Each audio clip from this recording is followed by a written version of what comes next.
Pleasant good afternoon to one and all. Good afternoon, students. Speaking out, exposing corruption, incompetence.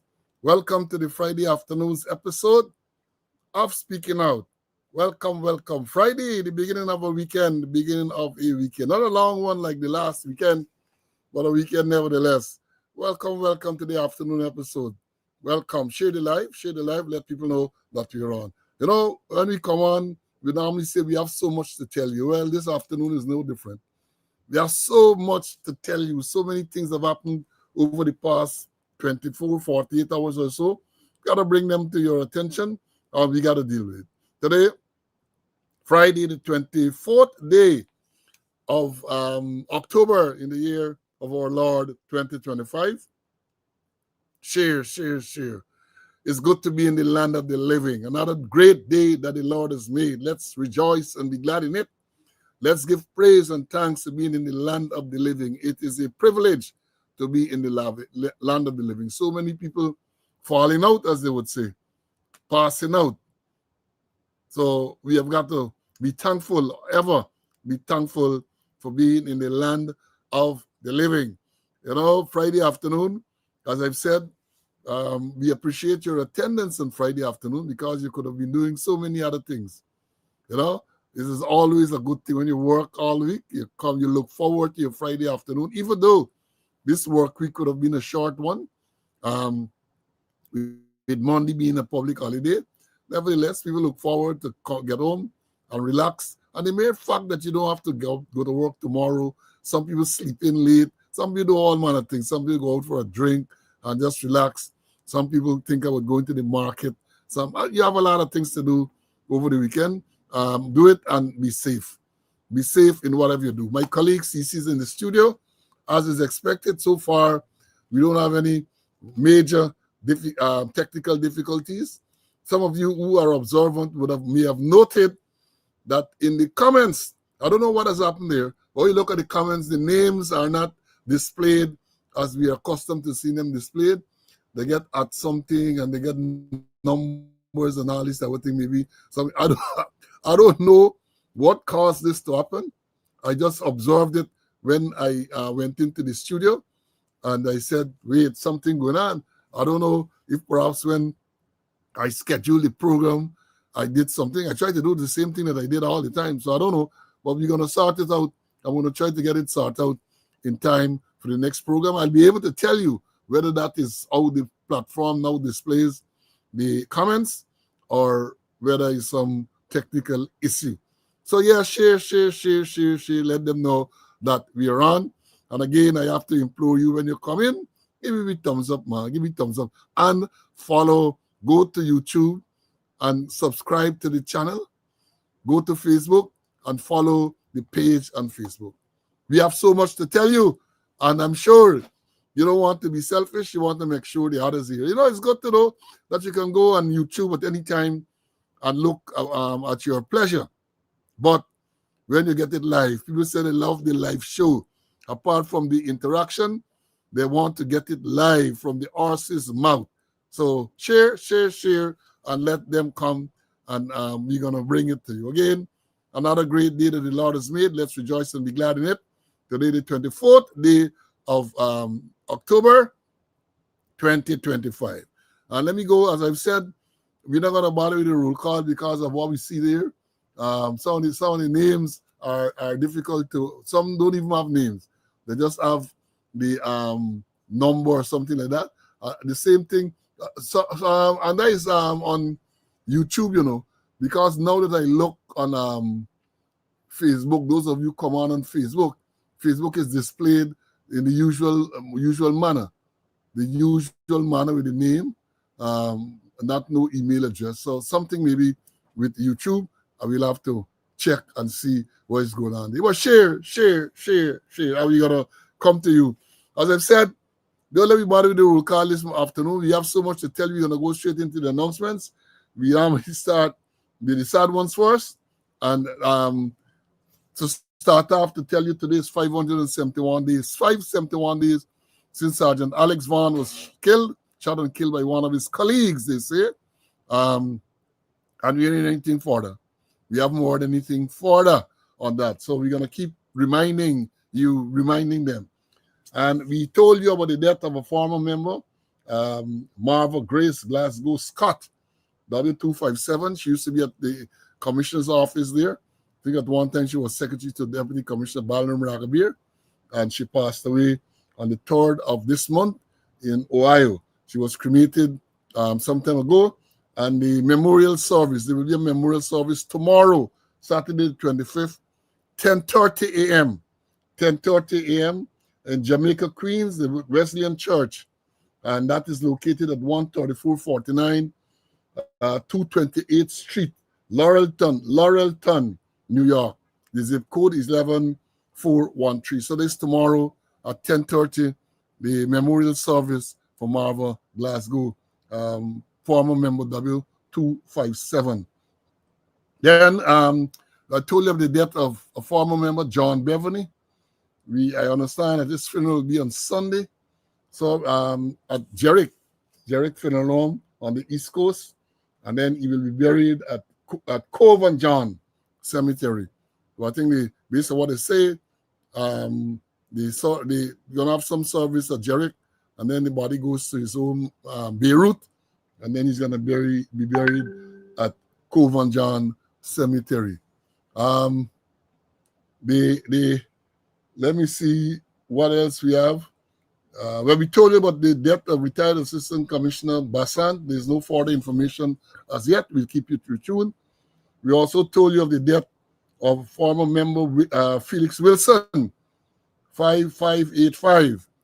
Information is that he will be cremated on Monday in Canada. Right? Monday coming in Canada, retired member. He died at 98, the ripe age of 98. He did not make the 100, but 98 is a good score. 98 is a good score. And of course, you heard about the murder of the policeman yesterday, Richard Marvin Hayes. We're going to talk about that in greater detail a little later. We're going to talk about that in greater detail. We have some other, as we said, you know, when you come to tragedy, like, I don't know what to say. We need divine intervention. We need prayers. We need people be able with blue soap and water and all that sort of thing. Some people, you got to say the cross, the curse. The policemen, so often policemen are dying, either naturally. Now you get marshal the police. And you know, when you look at the way policemen were treated in recent times, people beating police on the road, big fight. People have no respect. It was just a matter of time that you're gonna get to some police being killed. We're gonna deal with it in some greater details a little later, right? And then we have fatal accidents. There are two. Well, one of them, I guess they can classify them as incident, but two over the past 2 days. One where they said the Hazelton man died on Rupert Craig Highway. And, you know, the circumstances surrounding that one is for them to look at carefully. Based on what is being reported, he was proceeding on his motorcycle. Let's say he didn't wear a helmet. Most people don't wear a helmet now, right? He was traveling east on the Rupert Craig Highway. There's East Coast Road, traveling east on the East Coast Road. They say that he overtook a line of cars or line of vehicles. And in the process, apparently at that time, they had that, let me describe it properly. They had the southern lane of the northern carriageway. Let me go in. When you're going up East Coast, the northern carriageway, 2 lanes going east towards Borbees. But during the peak hours, you only have 1 lane going east, and then 1 lane is reversed. So the southern lane reverses so that you can get 3 lanes of traffic coming to town. Used to happen on the East Bank some time ago, happens now on the East Coast, 3 lanes. It would appear, according to what they're saying, he was overtaking, perhaps not conscious of this lane coming in the opposite direction. The motorcycle handler came into contact with a car that was pursuing rest.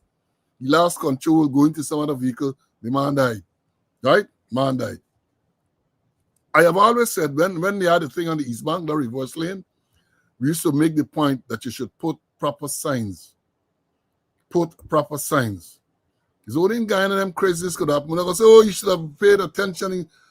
Yeah, you should have paid attention, but you have a responsibility to make sure that this system, this reverse system, is clearly identified. Clearly identified. So the man lost his life, right? Lost his life. And that is what happens there. And then we have a next one on the Essequibo coast. And you know, so I tell you how what these people reported. Well, this is not the police. This is somebody reported. The police in Region 2 are currently investigating a fatal motorcycle accident that resulted in the death of 34-year-old Yolanda John, a resident of Dartmouth, Essequibo Coast. The incident occurred at approximately 19:30 hours on Wednesday, October the 22nd, on the Alicia Public Road. And here what they say. Preliminary reports indicate that John was a passenger on a motorcycle operated by a 23-year-old Leon Prince, also of Dartmouth, when he collided with a cow on the western side of the thoroughfare. A cow on the road. So they're going to say it's not a fatal accident. A cow. What amused me, if you can be amused when you read about the death of someone, is that they're saying that this female who subsequently died was a passenger on the motorcycle. I said, Lord, motorcycle get passenger now. I know back in the day you used to call them pill and rider. But now the motorcycle get a passenger. So all sort of thing you're hearing all sort of. So that's two more deaths. And then you hear bee, triumph, bees. Some men walking on the road, bee attacked them, one dead. They say another one was critical in hospital. But I remember that bee story when at the back in them areas. We get all them bushes and so on. A lot of Africanized bees. My uncle, back in 1989, 1990, sometime around then, 1989, I think it was. My uncle died in the beefy background. Bee stung him, killed him.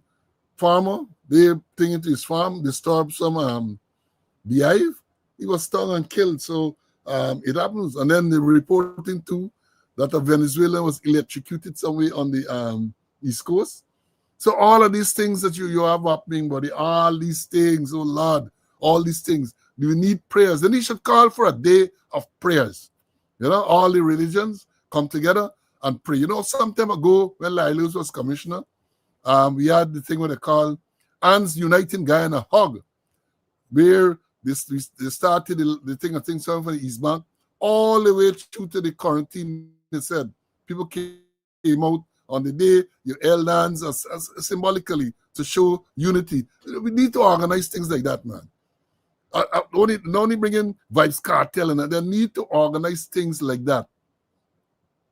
Right? So maybe we need to organize a day of prayer for all that is going on. Pray, and a prayer similar to what Pastor Dula Chan at Saturday Culture Center, when he called for intervention to stop police corruption, to stop police racism, although he was dismissed by Brutus for praying that, and then he was reinstated shortly after. But maybe that is what we need. For the people who are religious, maybe that is what you need, that type of intervention. Now, today, and the older people will remember this, they'll remember the incident, or I'm refreshing your memory. Today, the 24th day of October, 2025, is the 46th death anniversary of Vincent Tika. Y'all remember that? The people on the thing, Vincent Tika, the younger ones ain't gonna know that. But Vincent Tika was a member of the PDP, and he crossed over to the PNC, and he was given positions. He was made Minister of Education. Bright man, brilliant Indian man, Minister of Education. And then he was made a senior minister within a year, I think, in the PNC Bonham's administration.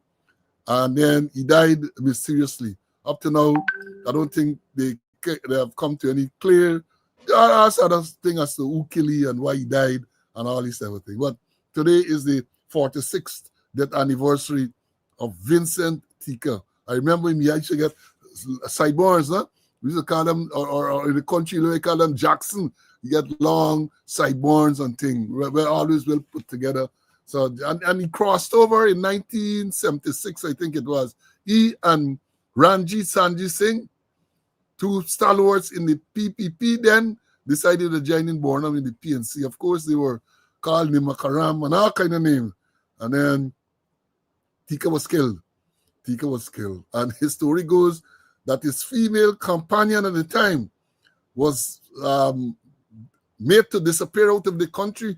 And I said she never ever revealed what really took place. Never ever revealed what took place on that fateful night. So Vincent, 46 years and counting. But the fact that even more recently, you got shot, a minister in the PPP government, shot and killed at LBI at his home, along with some of his siblings and the guard and even the dog. No inquiry, nothing at all. They don't want to know. They don't want to know what happened. Yes, I'm thinking Mohammed, Randy Shandy Singh. Well, Shabani was the next one later. But Shandy Singh is the man. He lived in Waterloo Street. Well, there's a story with him. I ain't going to talk it now, but he and they lived in a yard in Waterloo Street. I remember he visited there several times as an officer from the TSU. Right, so those are and I want to express condolences to the deceased persons, well, not the deceased, to the relatives of those deceased persons. And again, I say, hope that the good Lord give you the strength to go through this difficult time. In terms of birthday, today is the birth anniversary of the wife of a loyal student, Patrick Mentor. His wife, Georgiana, is celebrating or observing a birth anniversary today. And special greetings to Georgiana, who they were once my neighbor when I lived in Barrack Street. And Patrick, Georgiana put up with you all these years, man. So I got to pray that she get the strength to put up with you for some other years. You know, I'm always teasing you. You're not your friends. Only friends can tell friends them things.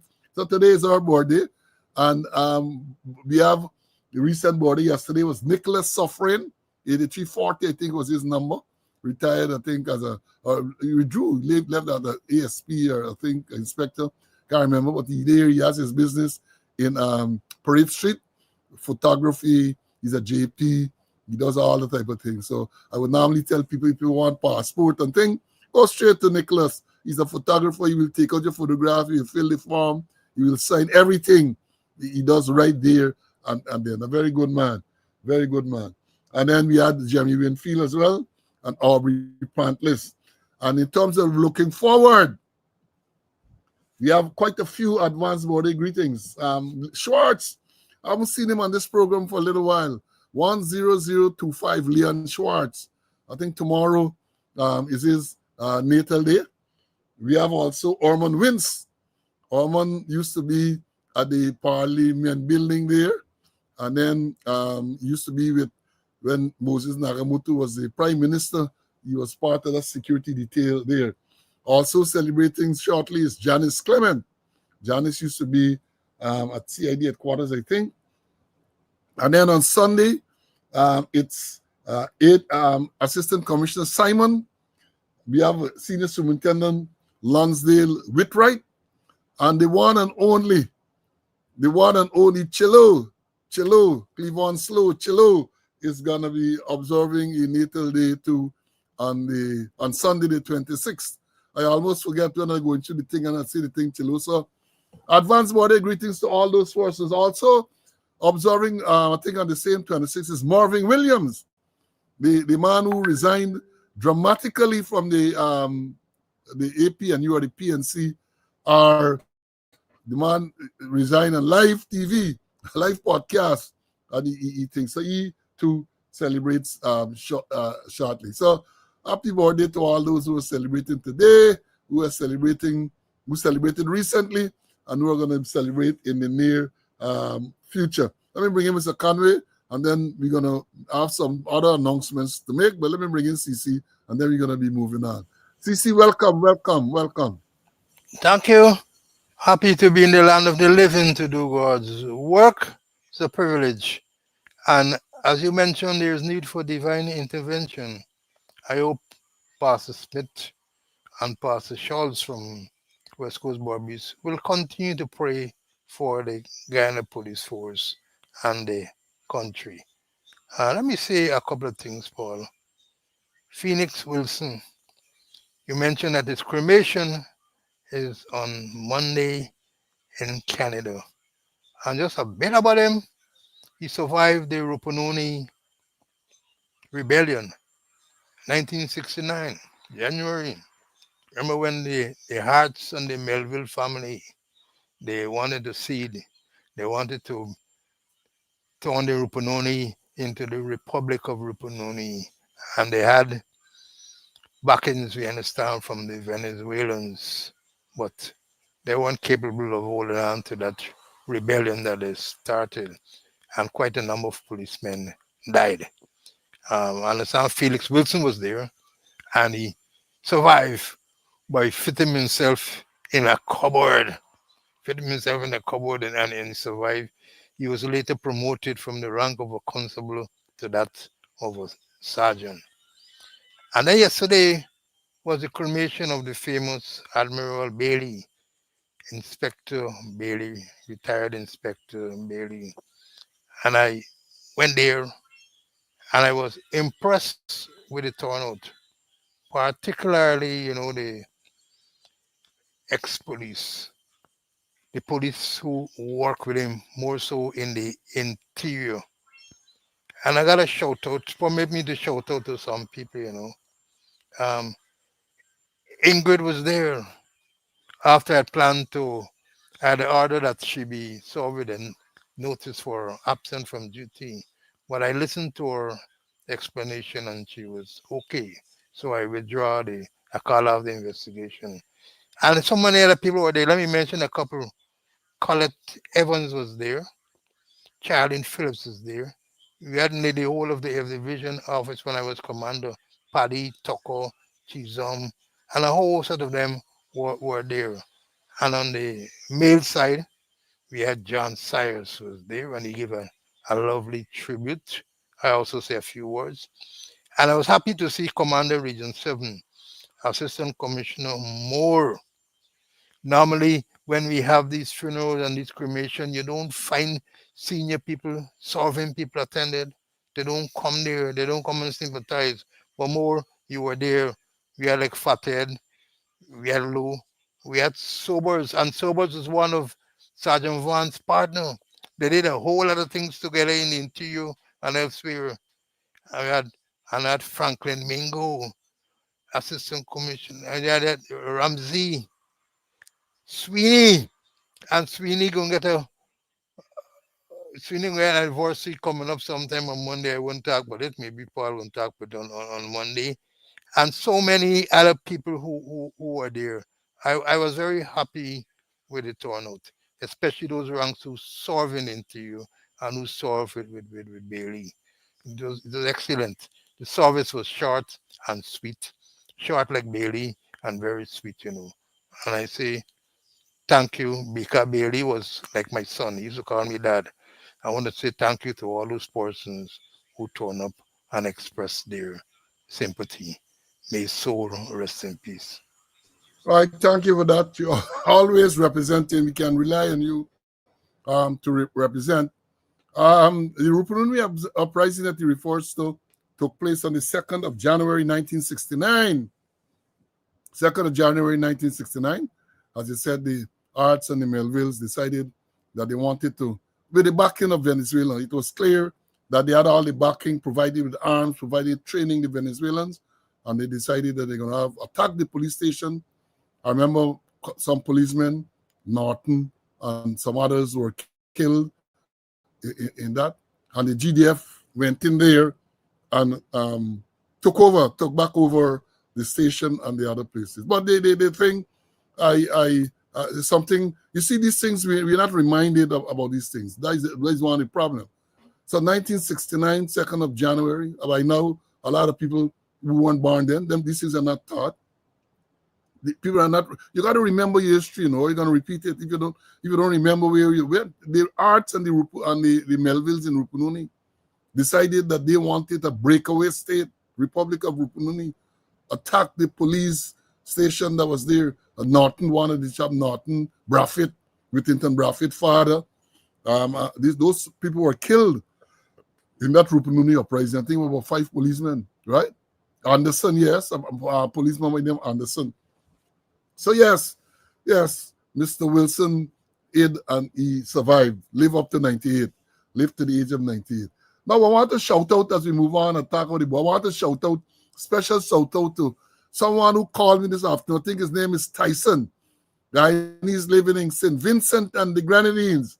And he was telling me that how the Guyanese in St. Vincent, how they look forward to this program. Right? He said they look forward to this program. So shout out to Tyson and the other Guyanese from St. Vincent especially, and the other people from all over that will tune in to Speaking Out. Now, let me tell you all this. We have been asking, well, the cricket, what is the story of the cricket? I ain't going to talk about that this afternoon. West Indies losing series, which isn't surprising. The surprising thing is that they won a game, even though it went down to the super over. But a win is a win. That is what is recorded. And if I am correct, I understand that because of that win, because they might be in a position to qualify for the next 50 over World Cup. They had to have won one game, which they did. And I think that put them in a position to qualify. And I'm not sure about all the details. And let me say this. People has asked questions here. We tell you about this man, Larimer. Larimer was a man from Linden who it was alleged defraud some people collecting the money but saying and give them outslot. He was sentenced to 9 months in prison by the magistrate and in an ex parte behind the back. And the police knew where he was. He didn't really hide, but the police never made any attempt to arrest him. We talked about it on this program repeatedly. And then I understand they carried out a tactical move early one morning in that they moved in on him because they knew who he was. And immediately they took possession of his phone so he couldn't call his backers. Because he was a PPP activist in the area. He was taken, well, in the first instance, remember, when eventually they arrested him, on their way to taking him to the Lusignan prison, they get a call to abort the mission. So the mission was aborted, and then he remained at the station. Then they took him to the hospital. He been in the hospital sometime, complaining about bad heart and all sort of thing in the hospital. Right? Then he was discharged from the hospital and not back to police custody or to the prison. He went home. Then they went there, they picked him up, and they took him to Lusignan. Well, here, folks, I understand. My information is that last Friday, because remember this is around July? Around July, he was taken last Friday. Around July, he was taking the service 9 months. Last week, Friday, I received information that Larimer has been released from prison. Larimer has been released from prison, and according to my information, he was granted special release by the Minister of Home Affairs on medical grounds. That is what is being alleged. That is what is being reported. You see, when you're there with the PPP, all them corrupt people and them type of thing, the laws and the system doesn't apply to you. It's an animal farm. Animal farm. So Larimer go there. And last week, Friday, we understand that he is released from prison from the 9-month sentence. Not because the sentence came to an end, but because he gets special arrangement, granted special release by the Minister of Home Affairs on medical grounds. That is what is being reported. That is what is alleged. I would hope they will come out in the interest of transparency, this word that they use and that they don't know the meaning of, to tell the public, yeah, the man was released and what are the circumstances which led to his release. Remember some time ago too, you had the woman who killed her daughter, sentenced to death, got an early release. And then when they kick up, they're going to rearrest you and catch you back. They said they miscounted or they miscalculated our time. That is what goes on in this place that we call Guyana. That is what. Animal farm. All animals are equal, but some are more equal than others. Right? I want to remind you too that this month we're still into Cancer Awareness Month, and you are encouraged to go and get your checks and so on. And don't be afraid. Go and get your check. Go and get your checkup. Now let me bring in Mr. Conway to make a comment. He may want to make a comment on Larimer. I think, and then we're going to move on. CC, anything you want to say about this early release? I wonder what happened To all those persons in the prison who are grievously ill, to use a word, who are grievously ill, what happened to them? I wonder if the ministers open a can of worms. I wonder. Well, it's high time that they come out with a statement, in terms of transparency and accountability. Come forward with a statement. She's new on the block. Come forward with a statement. Let us know the position. Has he been released on special medical grounds? And what happened to the others? What happened to them? So let's hope that we'll get a statement in terms of transparency and accountability. Right. And then, as we said, let me spend some time and discuss the death of this policeman, the murder of the police. I call it that murder in Region 3, Vridenup. What is being reported? It is you get conflicting reports when these things happen.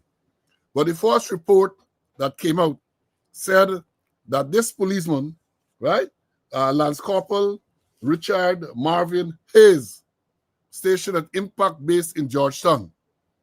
It is said that he went to this business place owned by this man, Robert Hussein, and he purchased a cell phone.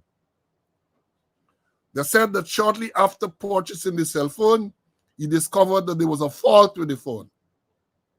So he returned to the businessman in an attempt to have this issue with the fault resolved. Either you're going to exchange the phone. There was an argument, some verbal altercation between the policeman and this man. It is said that the man then drew his licensed firearm and shot the policeman in his chest. Just like that. That is what is being reported. He drew his firearm, shot the policeman in his chest, right? And and then there's this morning now, we're hearing, according to the police, we're hearing something else. And this is what is being reported by, I think, Starbuck News this morning. Let me read it. It's not too long. A 35-year-old policeman was shot dead yesterday morning due to an argument with a businessman at Vridenup Stelling, West Coast, Demerara. The victim has been identified as Police Lance Corporal Richard Marvin Hayes of La 13 School Street, Vridenup. The suspect, Robert Hussein, also known as CD Man, is a 37-year-old businessman of Crane Housing Scheme. He operates a cell phone stall at the Stelling and has since been arrested. Police said his licensed .32 Taurus pistol and firearm license have been seized as investigation continues. According to the police report, Haynes, who was attached to the Impact Base Brickdam station, visited the stall on Wednesday afternoon to inquire about the purchasing of his cell phone and returned around 9 a.m. yesterday to complete the transaction. During the visit, an argument reportedly broke out between the two men. Investigators said Hayes allegedly picked up a cell phone eater gun from a display counter and threw it at the businessman, hitting him in his chest. The businessman then drew his firearm and discharged a single round, striking Haynes in the right side of his chest. The injured officer was rushed to the West Demerara Regional Hospital by his brother, who operates a barbershop nearby. He was pronounced dead while receiving treatment. Police said the suspect, who remains in custody, has been processed for gunshot residue testing as part of the ongoing investigation. Then the Saarbrück News visited relatives and things, and they said what they got to say and so on. Well, they got a lot of things that we got to unpack in this matter. A lot of things that we have to unpack. I understand it is further reported that when the policeman went there first the day before, when to purchase the firearm, to purchase his cell phone, he was in uniform. That is what the allegation is. He was in uniform. But when he returned yesterday, he was in civilian clothes. So the inference there is that the man who shot him knew he was a police. Even though he hadn't on uniform, he knew he was a police. Now, let me take what the police saying, because somehow they're trying for, well, I'm saying What the report that they gave, trying to bring some type of justification.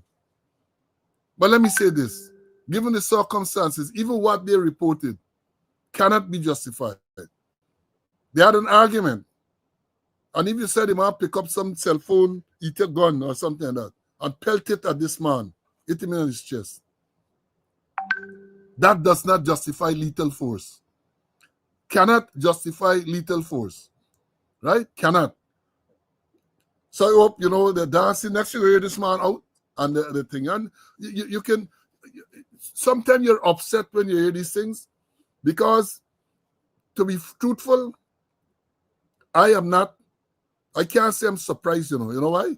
Because when you look at the disrespect shown to policemen around the country, people beating policemen in uniform, people beating them up on the road. And what has happened? Have you ever heard a statement from the commissioner? Have they done anything to address this issue? No. Some policemen are exposed to the mercies of Tiberius, as they used to say. They say, all right, we're going to arm them with taser gun. We're going to give them taser gun. And we're going to wear body camera and all this everything. But the thing is continuing. People have no respect for the police. And this is a prime example of no respect leading to the death of this police lance corporal. Argument over a cell phone.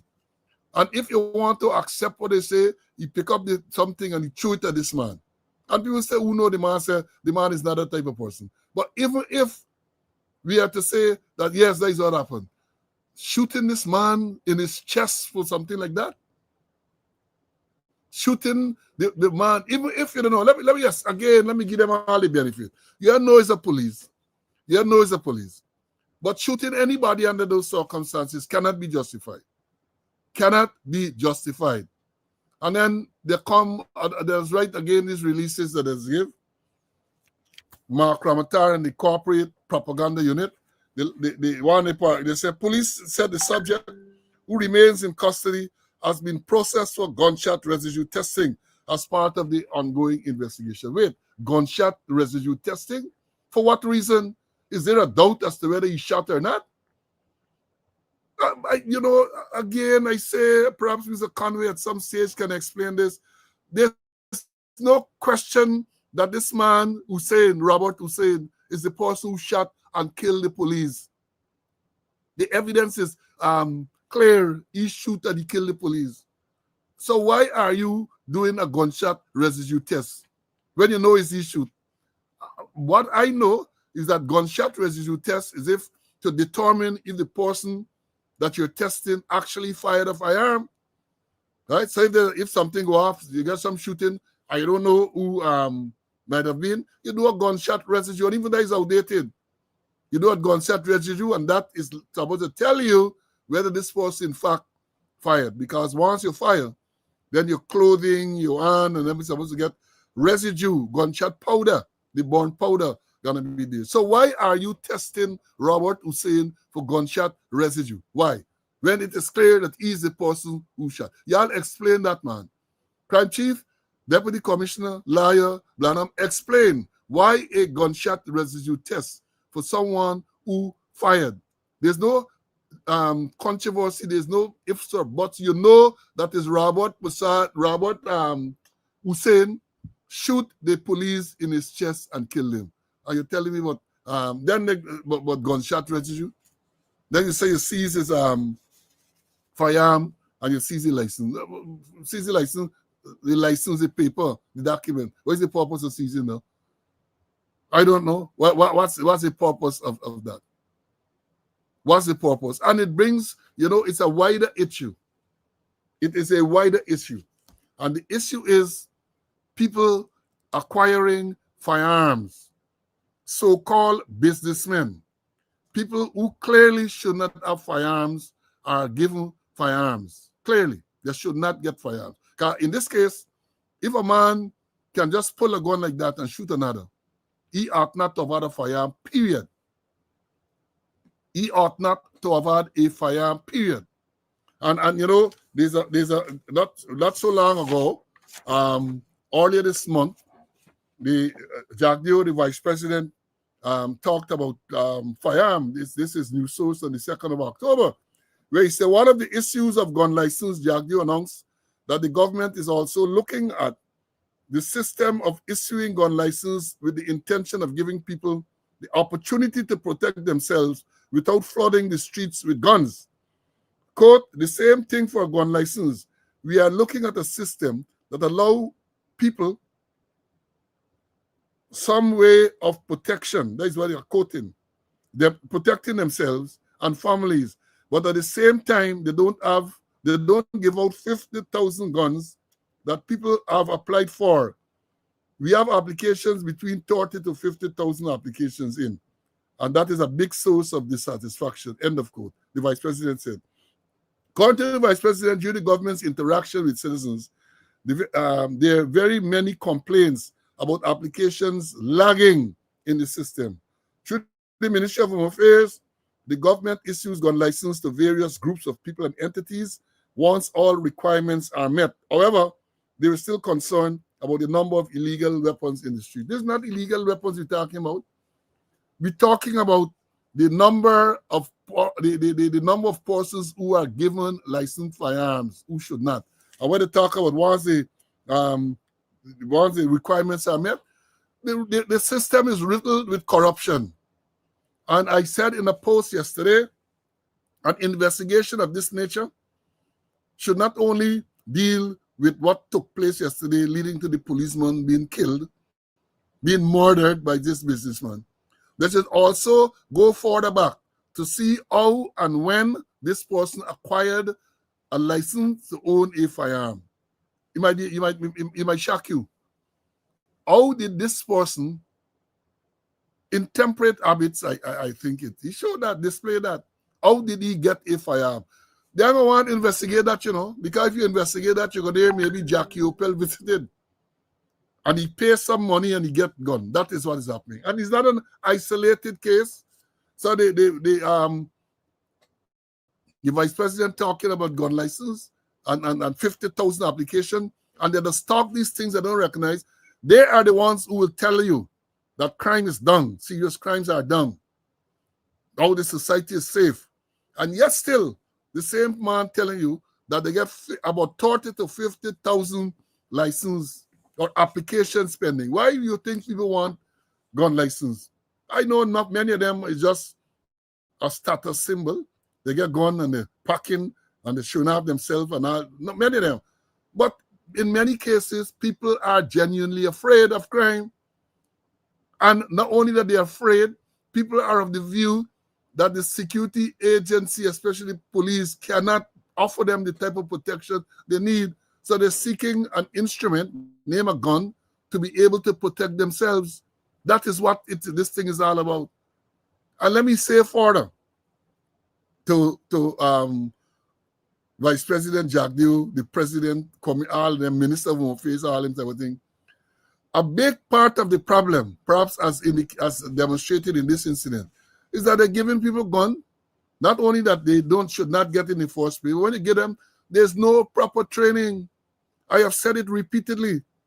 If you do a check, a large percentage of the people who carry in firearms, including people in uniform, police, private security, then get a clue as to what. They're just packing and walking around the place. And we see that frequently, leading to disastrous consequences. People walking about this place with guns. Guns. And I could talk because I hold myself up as an authority on that. I used to be a firearm instructor, teaching people, policemen and others, the correct use of firearm. And that they use in terms of the mechanics, not only mechanics, you also have to, when you are legally authorized to shoot, when you can legally fire a firearm, right? And they can't question me about that, because apart from being an instructor, people know that I used to represent Guyana and the Caribbean as a marksman, right? So they can't tell me about training, and people lack the training. You can't give people gun because they pay you money and then they go out there and they shoot. Like this man, let me say this. If you do a proper investigation and you found out that he didn't go through the proper system, those who facilitated him getting the firearm license should be held culpable as well. You know, they talk about the gold smuggling, and the president, not the president, the vice president said the collaborators. Well, I am saying that in a matter like this, where this policeman is shot and killed, do a proper investigation, find out how this man acquired a license, and if it is that Jackie Opel facilitated this license, then the people who facilitated this Jackie Opel arrangement should be held criminally liable as well. Should be held criminally liable. That's what you get. But I don't want to do that because right there you open a can of worms. How do you give a person issue of firearm all because they come and I hear the price gone up now again? The price going up all the time. It was $1 million now, depending on the thing. I hear it gone up as much as $2 and $2.5 million now. People just paying. And this thing talks about the government. It said that through the Ministry of Home Affairs, government issue gun license. More corruption in the system. Because they have, I'm bringing Mr. Conway just now. I know y'all want to hear his take on this. They have what they established, a firearm licensing board.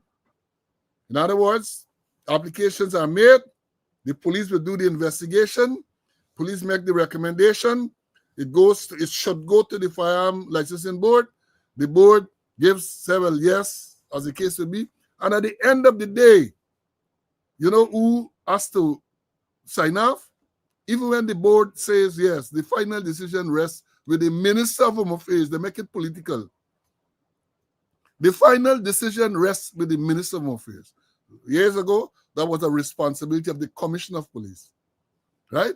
The division, well, not only the Commissioner of Police, let me correct that. Because if you check the Firearm Act, I think it's 1605, it was the police divisional commander, the divisional commander of the police who would issue firearm license. That's what it was. Then the thing moved to the Commissioner of Police, and then the record will show that what happens, the Commissioner of Police, out of courtesy, they say, will inform the Minister of Home Affairs that this, and then during Gadrat's time, they take it over. The Ministry of Home Affairs took over the issuing of firearm license, and monies used to be passed. I know that. Monies used to be passed for people to get gun license. And the thing has deteriorated. The thing has deteriorated. So now this 50,000 application that Jagdi and them say out there, because those people may not have the resources to pay. They might not have the wherewithal to pay the fees that they call. And it's leading to these consequences. But let me say this, as I said, this is not an isolated case, right? Check out to see what training this man underwent. Check out to see how he acquired this firearm. And then don't forget others, not so long ago, it was in April of this year, Gali Khan at the Porty, right?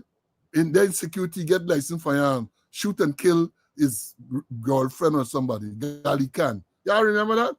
Then we had Marlon De Silva, right? In February of this year. That's the man who drank and spoke up. It is alleged. Then he went to Diamond, and then he and his reputed wife had some altercation. He almost emptied the gun on she. I think with 12 shots or something, kill her in the presence of a youth, some child or something, the presence of a child. How he get gone? Then more recently, you had Alroy Solomon. Y'all remember that? That was in 1 month. I think that not so long ago in Charlotte Street, where he went there, he shot his reputed wife, shot the 10-year-old, and then he killed himself. How them people them they get him gone? And go a little further back. Go a little further back. You have in August, well, this matter I'm talking about here with Solomon was in August of 2025 in Charlotte Street, fresh in people's memory. Then back in December 2022, y'all forgot, there was this young lawyer from the Attorney General's chambers whose husband is a barber. Picks you up, carries you down the road somewhere in West Demerara, Canal West Bank, and he shot her in the car and he killed himself. Shot her and how these people get gone? How these people get gone? In that case was a sad place. Young lawyer and thing, they claim that something they going on. She was at the AG chambers, AG Attorney General's chambers, and like it was alleged that the husband felt something was going on there. And he catches the day and he shoots him, and then he shoots himself. All these people, and there's only a few examples of people who get guns who should never ever into the thing. And I say this, I mean, let me be fair. Some might slip through the crack, yeah? Because you might do all the investigation things, some might slip through the crack. But you see, once money become the thing, it's just who could pay. It's who could pay and they get a gun license, who could pay. And that is a big part of the problem. So this system that the vice president talking about, that is the first thing you got to try to stop. You got to stop the corruption in the system. And y'all don't want to admit that there's a word like corruption. Y'all don't want to admit that the system is riddled with corrupt actors. And the whole system is a corrupt system. That is what you get. Let me bring in CC. CC had a long button, but I know you're anxious to take some strike. Go ahead, my brother. Yeah, like I wanted to know how the guy got gone. And they need to investigate. And what was reported, they said the policeman threw a cell phone heater gun. I don't know what's a cell phone heater gun. I really don't know. I need to find out. But Paul, you're a ballistics man, you should know what's a cell phone heater gun. And you'd ask the question, when you may fire, was he in serious danger to such an extent that he was unable to defend himself by any other means? And where did he get how did he get the gun? I always say, was it from Shift Chanjapal Drive? Was it from Young Street? Was it from a medical doctor in Lamar Street? Was it from a house in Rap Street? Was it from a building northwest of the Big Dam police station? Or was it from Carmichael Street? They talk about firearm licensing board. Some of the approval what the people got there, nothing ever reached no firearm licensing board. They get it right from Eve Larry. Right from Eve Larry. 2 million now plus. And you get the gun. And some people call us a businessman. I'm a businessman. Yes, you might be a businessman, but your temperament not right. When you go home, you just beat up your wife when you drink liquor. A lot of domestic violence you're taking part in. And I'm kind of how you could give a person like that gun and be talking about training, what training they got. And some commanders got to take responsibility. Because for me, when I was a commander, anything dealing with firearm application is me and not the two IC second in command. I used to take that responsibility, guns, firearm application. Yes, people will do the groundwork and so forth, but when it come for recommendation, is me. No two IC can handle the file. And I remember when I went to Ronville Police Station as the OC officer in charge here. In those days, Ronville Police Station, the officer there was in charge of all the station on East Bank, Timiri, right up to Long Creek. And a firearm report came to me from Providence Police Station. Part of it, the guy is a international trader. He travels regularly to the Caribbean, North America, and Europe to conduct his business. So after I got a report, I said, this is a man I'm supposed to know. I sent for him and asked him. He said, yes, sir. I travel regularly. I go to Europe. I go to North America. I go to Caribbean and conduct my business. And perhaps the Lord was there with me, And I asked him, I said, okay, bring your passport. Let me see it. He hesitated. I said, go and bring your passport. He took 2 days and he came back with me. And his passport, which was valid for a couple of years, had one entry inside that he went to Trinidad and came back. That's what I had. But he's an international trader. Travel regularly, Caribbean, North America, and Europe. So sometimes you gotta look at the reports that people send to you as commando. Check it out. Don't accept it as face value because you're issuing a deadly weapon to somebody, a lethal weapon. And then you gotta look at people's character. I remember in graduate days, you go and you buy a little fridge and you get a firearm. You go and buy a bed for police and you get a firearm. I could attest to that. That they're saying, hey, things gotta go to board. Things a lot of application now got to no board. Some people in 2 days get a weapon as long Jackie Hopel thing and it there. It there about. Ask David Ramler Ryan, he could tell you, retired assistant committee, he could tell you. He wasn't involved in it, but he knew. He did his own investigation and he found out what was going on. That things happening right there, right at headquarters being issued. Things. Some people don't even write no application. Or when they get a license, then it's when they say, come give me a little statement and me take your fingerprints and them kind of thing.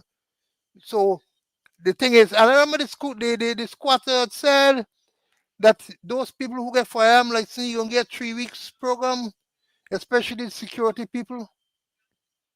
I wonder what happened.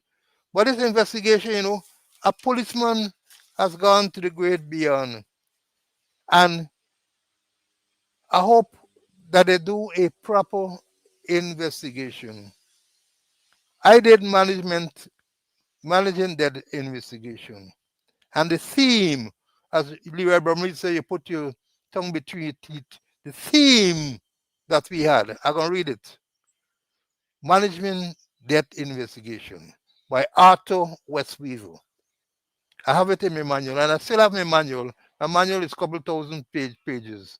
And here it says, no great honor will be bestowed on an officer or a more profound duty imposed on him than when he's instructed with the investigation into the death of a human being.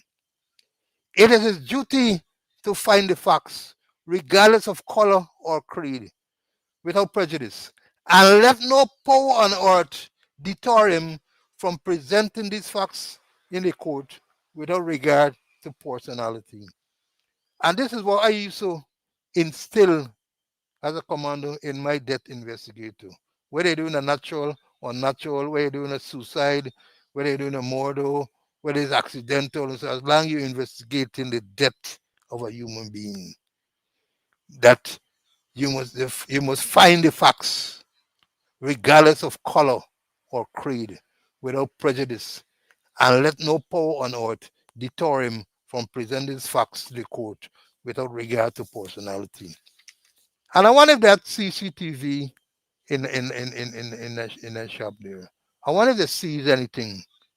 Or they do like what happened in Adriana case where the allegation is that a certain CID rank carry carry the equipment, the Ricardo. I wonder if that means that they need to do a proper investigation.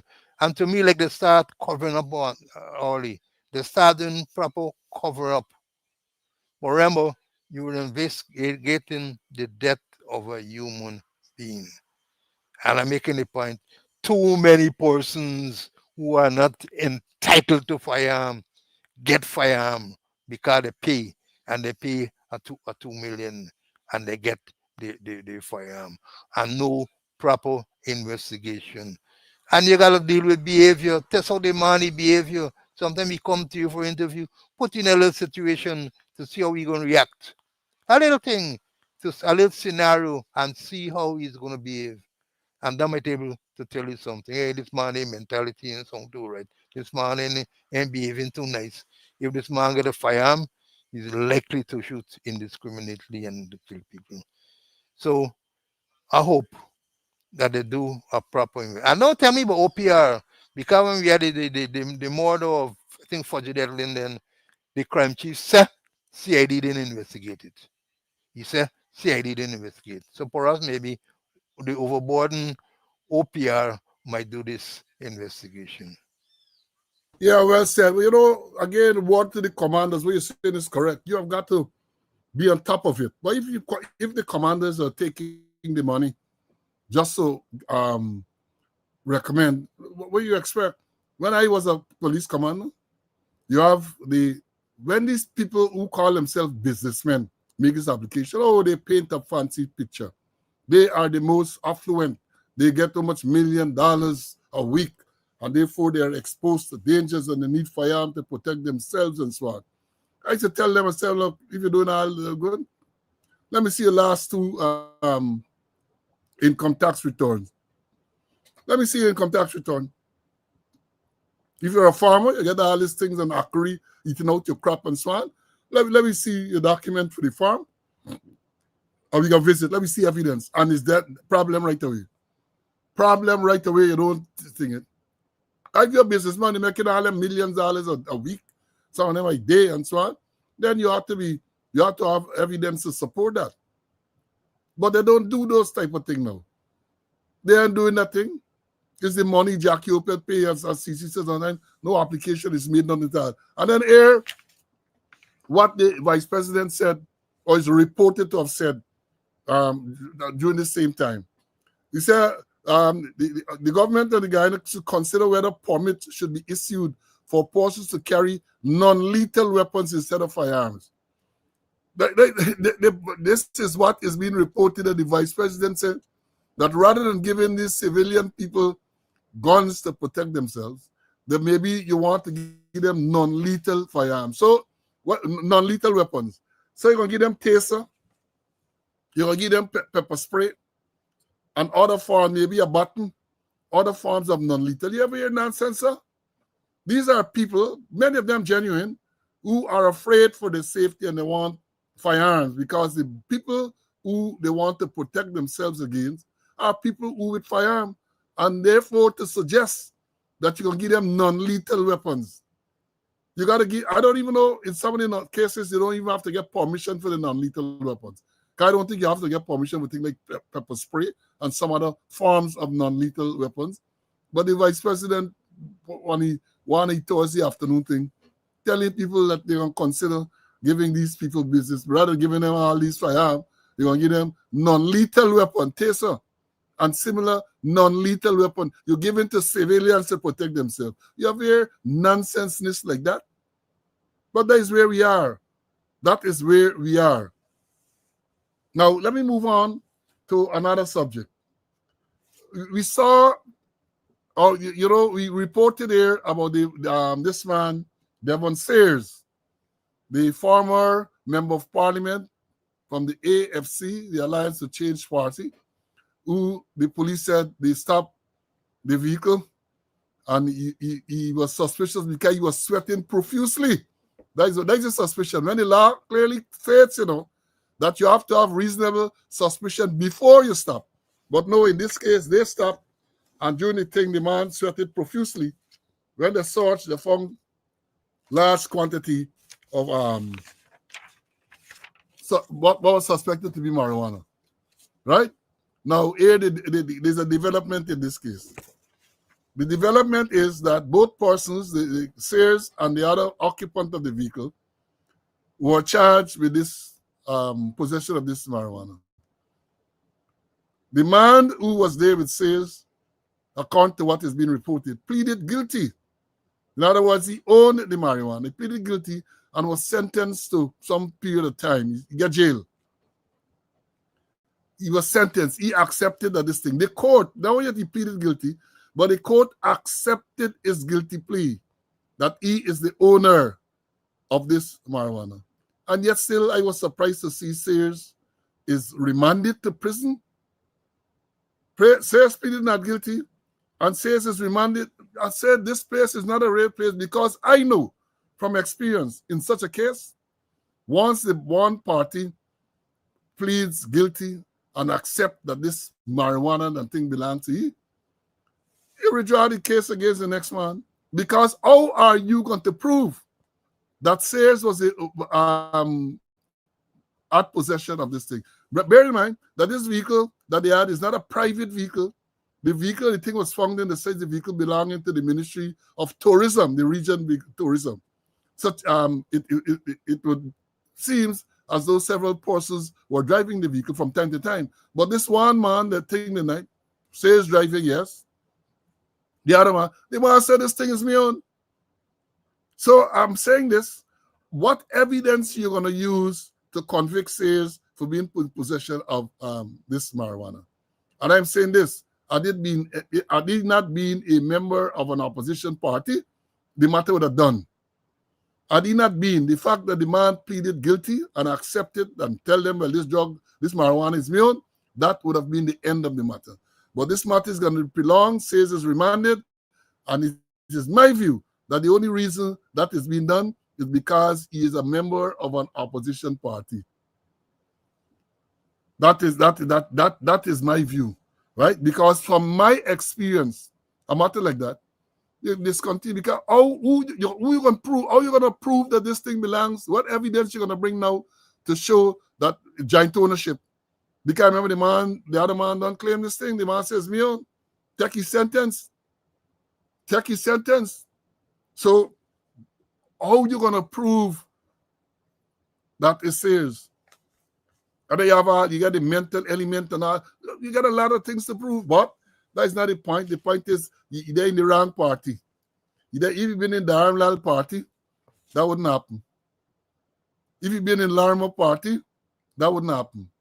But you're in AFC, Alliance for Change, so you get remand. You get remand. And let's see where that will go. Let me bring in Mr. Conway. CC? Yeah, it's shocking. From the inception, from this illegal stop and search, Sears saying, the man saying, hey, this thing is meeting. I hire Sears to go to Puerto Rico. That is what he's saying. The man saying so. And in the first instance, I didn't see how Sears could get charged in the first instance. How you could get charged? Now you're going to court, you charge both men, and a man plead guilty. He accept ownership. He accept possession of the thing there. What the physical and the mental possession of it. He's saying, yes, it's me own, it's me own. And Sears languishing in prison. Languishing in prison. How could that be fair? And I hold no brief for Sears. I have no brief for Sears. Here's the man saying, this thing is me own. I only hire Sears for thing there. So who is going to give the evidence? Who going to give the evidence?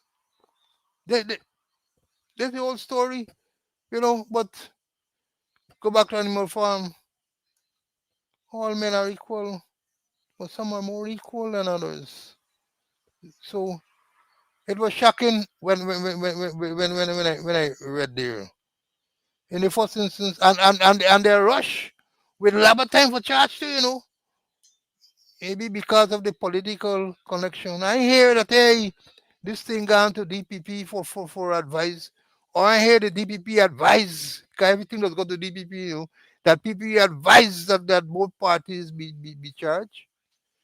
I don't see, how come Sears got charged when from the inception, I'm not sure, yeah, from the inception, the other guy saying, hey, this thing is me own.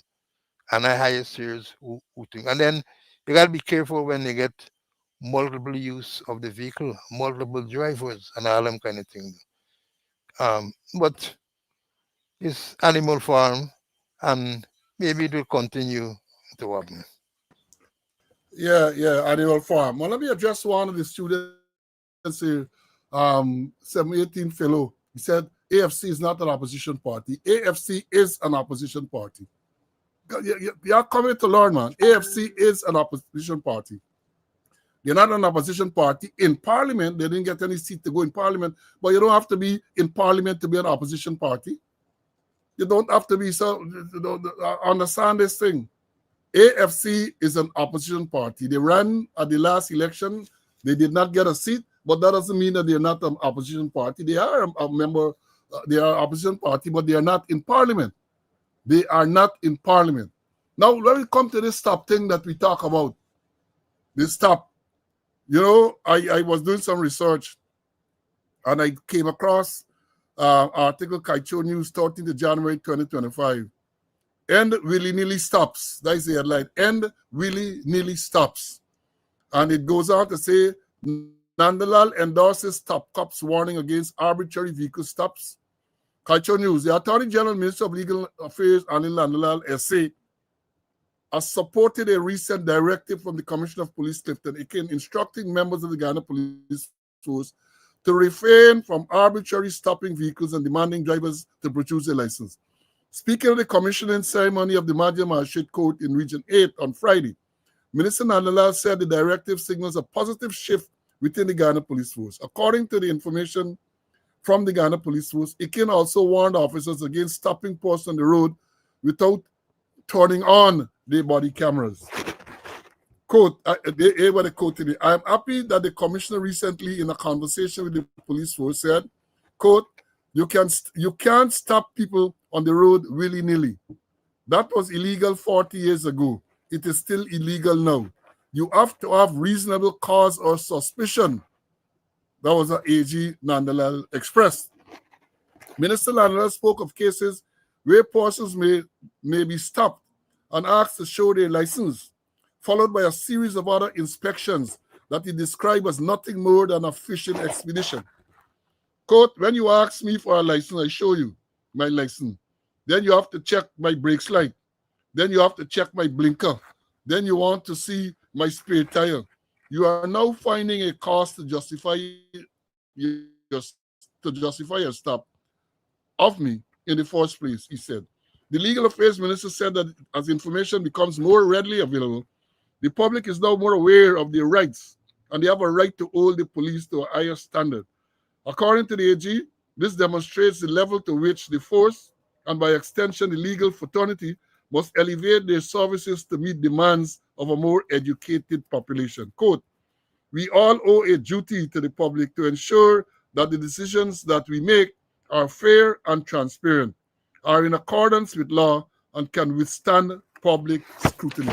That's part of the thing we said. So that is just to reinforce what we had said before, that this willy-nilly stop. The law is clear. You have to have reasonable suspicion. So I would tell you, stop a vehicle, and then when you stop the vehicle, the man looks suspicious because he's sweating profusely. I don't know since when sweating profusely by itself can give rise to suspicion. I don't know. Right? I don't know. But again, it has to do with training. It has to do with training. I don't know, CC, do you want to say anything more on this before we move on? I got some breaking news coming out that I want to touch. Well, I endorse the statement of the Attorney General.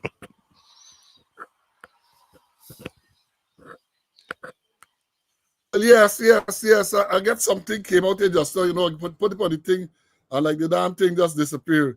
Hold on. Oh, here it is. Folks, I'll tell you all, Parliament. Well, let me fast forward.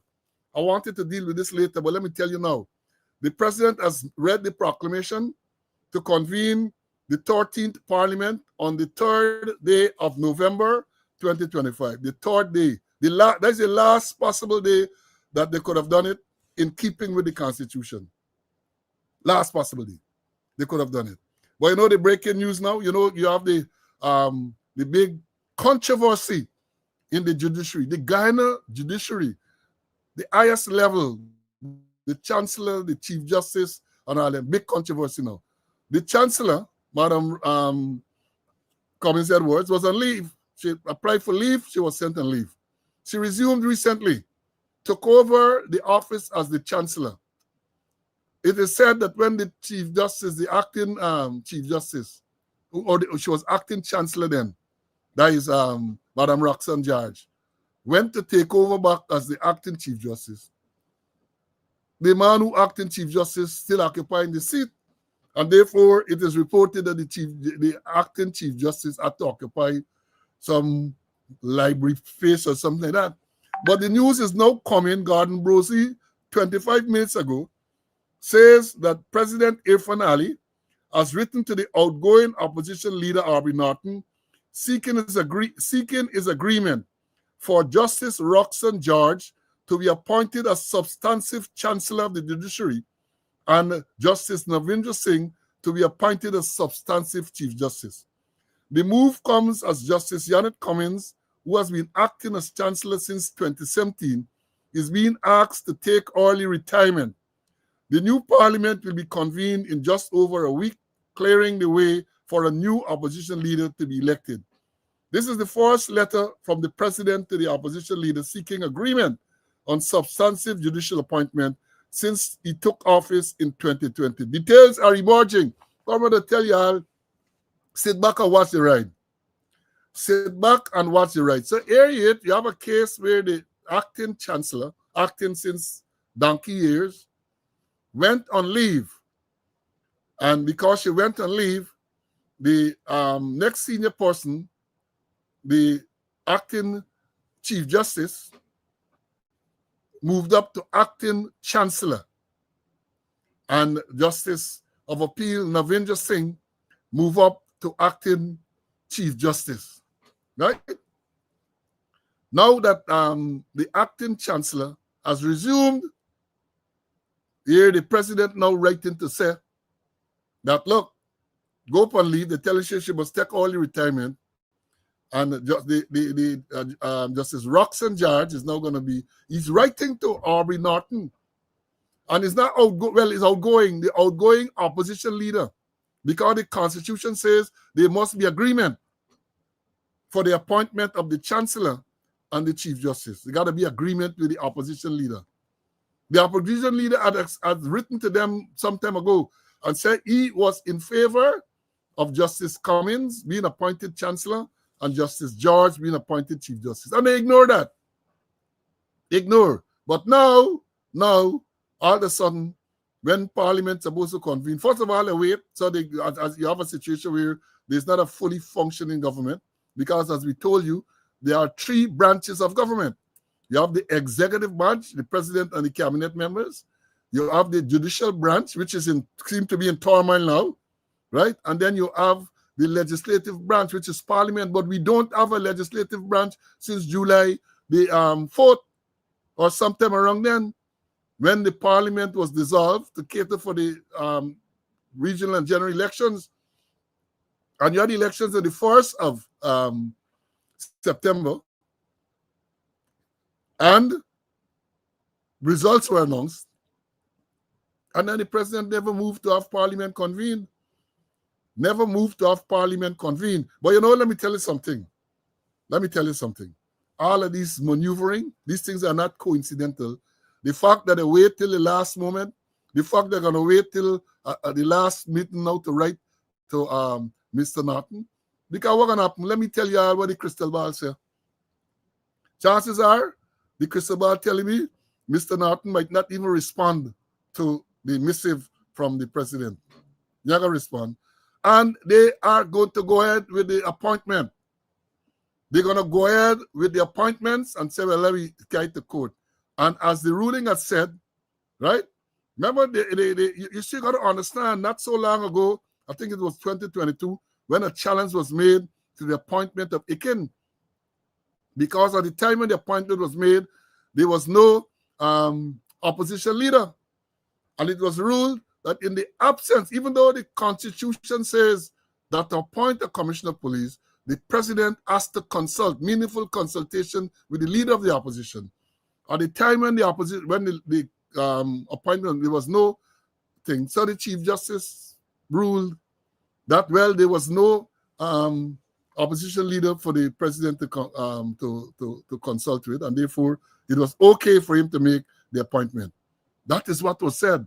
And that is why I continue to say in this program, I ain't no liar, but I'm saying that these decisions must be challenged. You can't leave them like that because then they form dangerous precedents.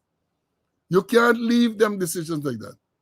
Because my thinking is that, and I have expressed my views on this matter extensively, I am saying that when Leslie James retired in 2021 and Appy took over and carried out the function of commissioner, if it was necessary in the public interest and national security for a commissioner to be appointed, it should have been Nigel Appy. You can't get Nigel Appy, who sat there for almost 2 years, never confirmed. They never even made him acting commissioner. Never made him acting. And then as soon as Appy got on leave, you make Ikin acting commissioner in the absence of an opposition leader. And these things are to be challenged. And sometimes I believe that these legal people are because they're lazy, or maybe they're always only looking for money. Money can't be the only thing. These things must be challenged. You leave them there and they become dangerous precedent. So I am saying that the appointment will be made, whether the opposition leader, the outgoing opposition leader agrees or not, the appointment is going to be made. And I told someone since yesterday, the fact that the Madam Roxanne George went down back to the court and wasn't given access to the office, are not coincident. They're not coincident. People that say, stay put, don't move. We get things. Stay put. Right? Not coincident. Things gonna happen to. It's not gonna happen like that. So we got to understand how this thing does work. And I, apart from the crystal ball, I just see these balls big coming down the line. Big. Big. So you can put yourself in position for knocking for 6. I saw it. I tell you, I saw it. That's why I tell you, I come to this program, man. And we're going to tell you, share the live. Share the live. Come to the program. Let me bring in CC to comment on that. And then we get another issue another serious issue to address. CC? Paul, let me put things in proper context. There is no parliamentarian. There's no leader of the opposition. Not Norton Tom Dad. Not Azudine or whoever they want to elect. So how could the president be writing to the leader of the opposition? Aubrey Norton is not the leader of the opposition. So I don't understand what's going on there. But what's going to happen? They're going to gain shelter under the doctrine of necessity and say that, hey, there's no leader of the opposition, therefore I'm appointed X as Chancellor and Y as Chief Justice. That's how I see it. That's how I see it. There is no leader of the opposition, none. Because my own little common sense tell me that for you get a leader of the opposition, you got to get parliamentarian. And we ain't get no parliamentarian, and the parliamentarian is the select. Nothing on them all them term dead. Nobody can say now that they're people can't say now that they're a member of parliament. And this doctrine of necessity is an old antiquated thing. I think they use it in Grenada once, they use it in Pakistan once, and I think they use it in Nigeria once. It can't hold water. Well, somebody need to tell me legally how Norton is the leader of the opposition and how the president could be writing to a non-existent leader of the opposition. Maybe I'm wrong, but enlighten me. Right. I see, the same question came up a few weeks ago when I think it was the Auditor General handed over some report to Mr. Nadir. They said the the Speaker of the National Assembly. And I made some inquiries. And I was advised that those two positions, Speaker and the Leader of the Opposition, holds until such time that new ones are sworn in. So I was advised that Mr. Nadir continues to be the leader, the Speaker of the National Assembly, and Mr. Norton continues to be the leader of the opposition until a new speaker or a new leader of the opposition is appointed. So that is why it was advised. Until the new one is sworn in, and I see some people making the same comment. So until a new speaker is sworn in, and as I said, if you recall, just a few weeks ago, the Auditor General handed over some report to the Speaker of the National Assembly, who was Mr. Nadir. And I asked a question, but there's no parliament. But then I was told, that those two positions, the Speaker of the National Assembly and the Leader of the Opposition, continues to hold that position until such time that new ones are sworn in. So that is the explanation I got.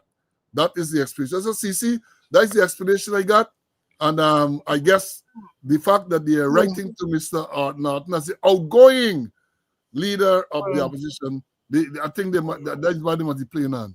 Well, I would like to see the authority. I'm not going to military, Yeah. so I would like to see the Yeah, authority. I can't remember the correct article in the Constitution, but the person Yeah. told me all of that. They referred me to Okay. the article in the Constitution which Okay. says that those two persons, the speaker, because I asked the question when Mr. Nadir was there, take a speaker, receiving a report from the Auditor General. So I said, well, how can that be? There's no parliament. And then out of that discourse, I was advised that the speaker is still the speaker until a new speaker is sworn in, and the leader of the opposition is still the leader of the opposition until a new one sworn in. So we got to do the research further. Yeah. Yeah. All right, yes. Now moving on. Right? Well, somebody said, Mr. Jordan said it in his program Thursday morning. Unfortunately, I did not get to listen to Mr. Jordan. The last 2 Thursdays, I didn't get to listen to him. But I know that that is the view of some people who have done the research. And somebody say Mr. Jordan said so yesterday. Right? So if you can get the Constitution, we're going to confirm. Because I believe, let me know, we know they're reckless. We know they're lawless. Right? But we have got to give them some credit when it comes to these things. That big nose chap, you're going to read that and you're going to see what is going on, and then you're going to advise the next one what he should do and so on. That is what is going on. But it's a crisis in the judiciary. It's a crisis. This woman, don't say this woman, they've been disrespectful. The acting chancellor went on leave and resumed. So while the acting chancellor leave, maybe you call her and you discuss it with her and say, well, look, this is the plan going forward and so on. You wait till she resumed. And now you're saying that you're asking her to take early retirement. You're asking she to take early retirement so that the acting Chief Justice, because that's the position, acting, can take over as Chancellor. I have nothing against the acting Chief Justice taking over as Chancellor. I am talking about the process. And that is the problem you have in Guyana. These people don't respect protocols and processes, and decency are things foreign to them. You're in favor of the Chancellor for whatever reason. You're in favor of the Chancellor, so you want somebody else to take over. Do it the decent way, man. Do it in the decent way. Have a discourse, have a discussion. Because I'm sure if you had a discussion, she wouldn't resume and try to embarrass the woman like that. Resume duty. And now you're saying, well, take early retirement. Why you did not do that at the time when she applied for leave? Discuss and say, take early retirement. Because we ain't get you in the mix. Why you ain't tell Ikin for take early, when not early retirement, Ikin who shit in buckets, messing up the police force. You want to go because you get to doing your bids and your errands. So you got a man who was bringing the police force Down and down and down. When they believe it can't go lower, it gone much lower. Which brings me to the next point. The next point. More allegation against. I hope you all saw this. Hold on, let me read the little. It's a short thing.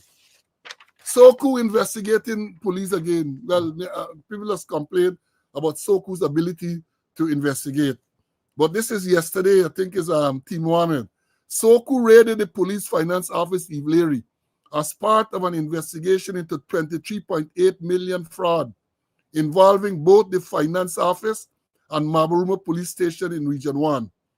Deputy Commissioner Karimbash and a team from Soku conducted a raid at the police finance office, seizing several boxes of documents, allegedly as part of an investigation against Commander K. Ramana in connection with a $23.8 million fraud, which occurred between December 2024 and February 2025.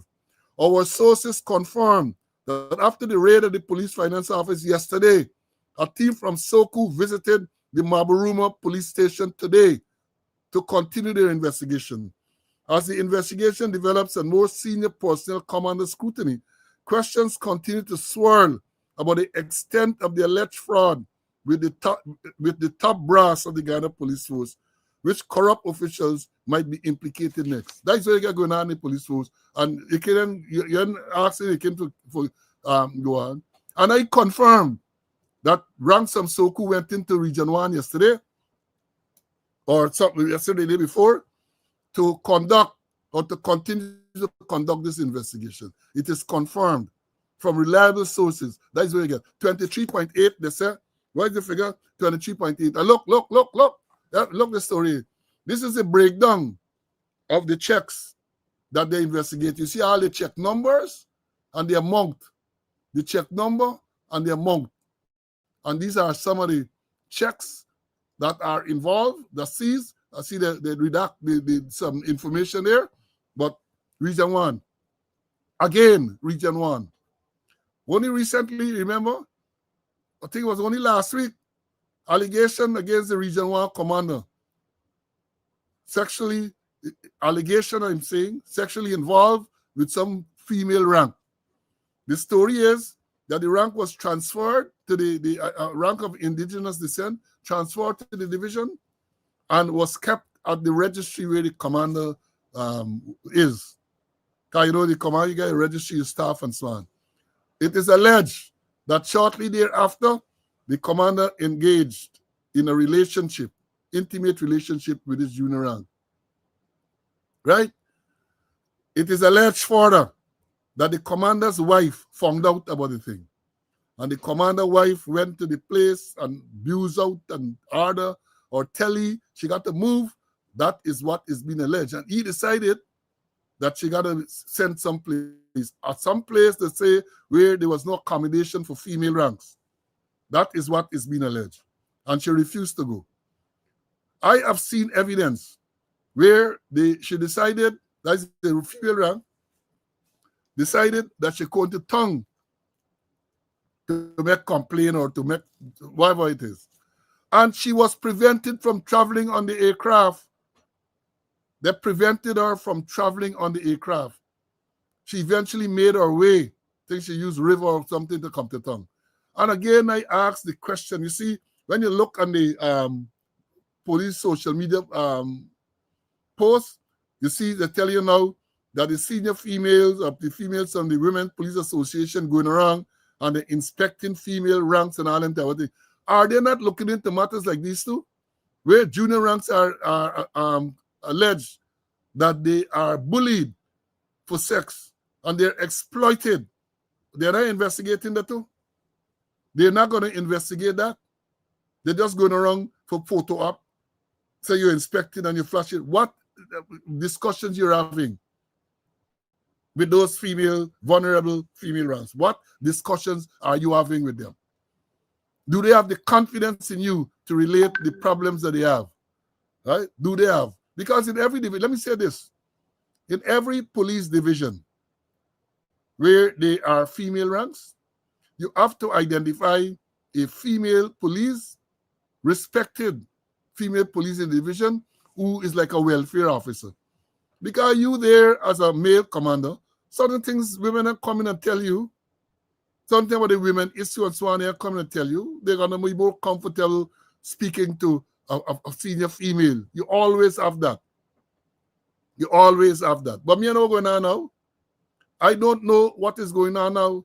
Back in the day, where you had in the force, you had people like Elaine Harper and Ivan Braffett and Jai Cole and many others, senior police women who would stand up and represent the interests of police women in the force. But what happening now? Them things are going on now. It doesn't appear so. Because this particular matter in Region 1, if they had an arrangement like that, this rank would have been comfortable. Look, you get in allegation at the training institution.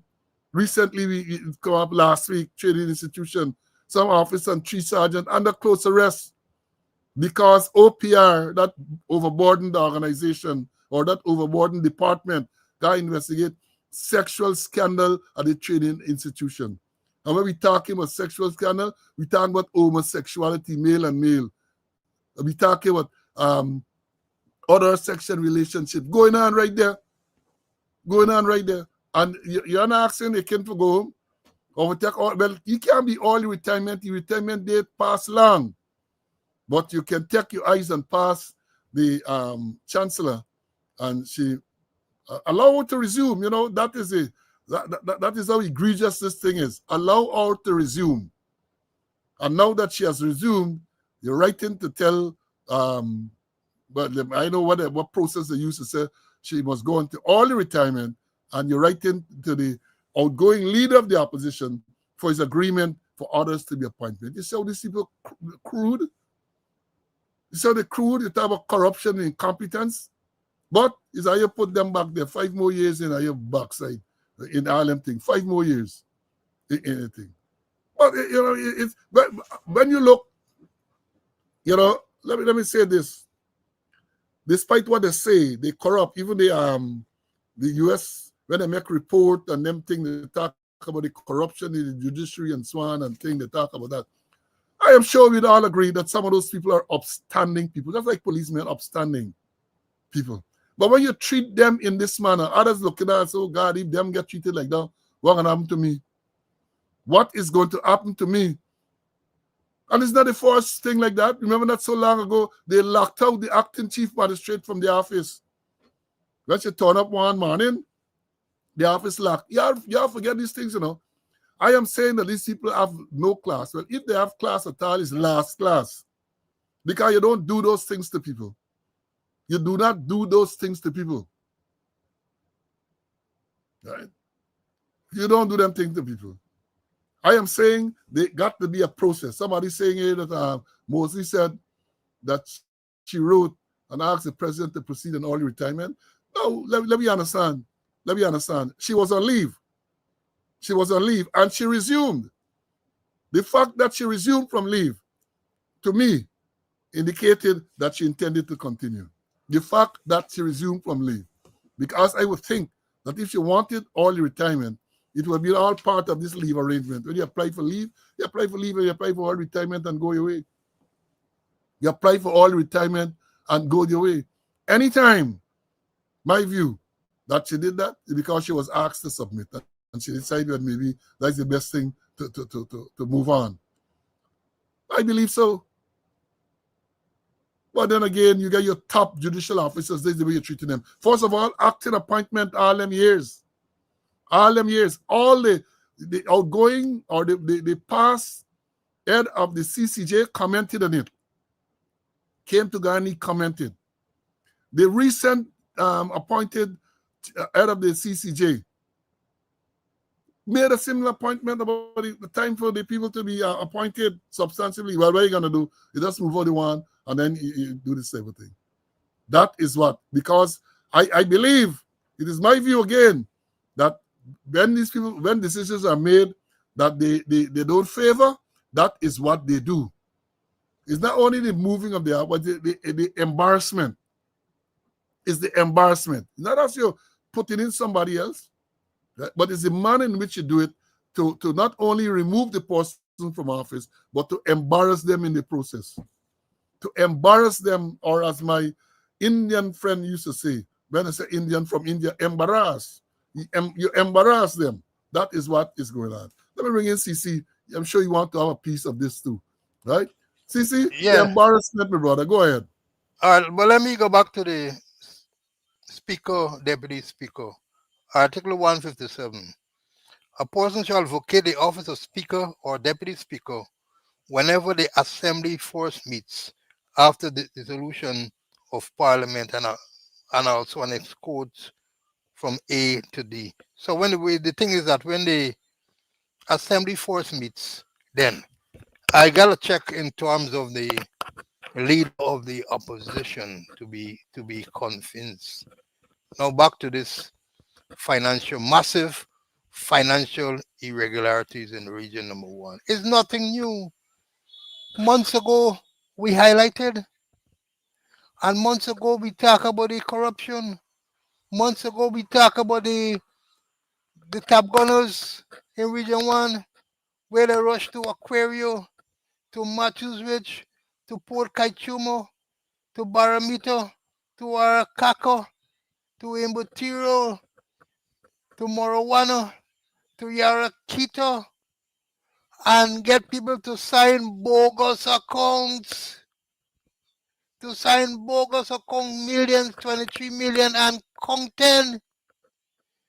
And understand it started from headquarters. Because certain man say, hey, what are we gonna make some money? You do X, Y, and Z, but I gotta get cut of it. I gotta get piece of the action. And the person called the figure. So there is tremendous financial irregularity. Some people $1.9 million. Some people $800,000 and all kind of thing. Some people refuse to sign to. A whole lot of bogus accounts, and it is being led by headquarters. And then you ask, where are the checks and balances? Where are they? Remember the PS Ministry of Affairs is the accounting officer. So Home Affairs and get no checks and balance, and even Finance Office, the Finance Ministry of Finance, nobody in checking, nobody in thing. It's a whole set of people involved in it, and it's not only 23 million, it's counting bogus accounts. I understand that Karen Bash and a team raided the police finance office and carry away boxes of documents, and then they send ASP Troy Scott, Inspector Balram, Inspector Krishnath Singh. They went on a plane, touching at Maburumo. I know what they're doing. They started investigating. Perhaps they may be investigating themselves. And it's widespread corruption. And it's not only, not only in Region 1, the other regions too. It there. But it get the involvement of high-ranking people at police headquarters. Remember Brutus? End up in 250 charges. So the thing is there. And I don't believe Suku can do a proper investigation. Because according to the records, Suku matter that is done at no case submission. At no case submission. The one that passed no case submission is when they charge Nandalal for thieving law books. And his lawyer made no case submission. The magistrate overruled. He jumped to the court. Court denied him. Lo and behold, government change, and the politically inclined DPP not proceed and other matters. So don't give Soku for investigating matter. They can't do proper investigation. They don't have the ability. They don't have the people. When you get the main man in Suku, eh? Putting a liar who they turn him straight under arrest because she asked or client to advise her client to remain silent. And before though, she saying he tells you, counsel got forget counsel. You know. So I'm saying that is not only region one. There are more, which I can talk about some other time, more financial irregularities, major financial irregularities. And then we'll go get on the same region one. Look at what made going. Allegations that a police corporal can go engage in activities, sexual and otherwise, with a 15-year-old. And if you have sex with a 15-year-old, it is rape, solitary rape. We heard, Paul, you mentioned, I want to go with the Region 1 commando and the Amerindian, the female that was sent there, who they put to work in his office and what transpired after then. Stopped she from coming to town and she eventually reached. That something is definitely wrong with that region.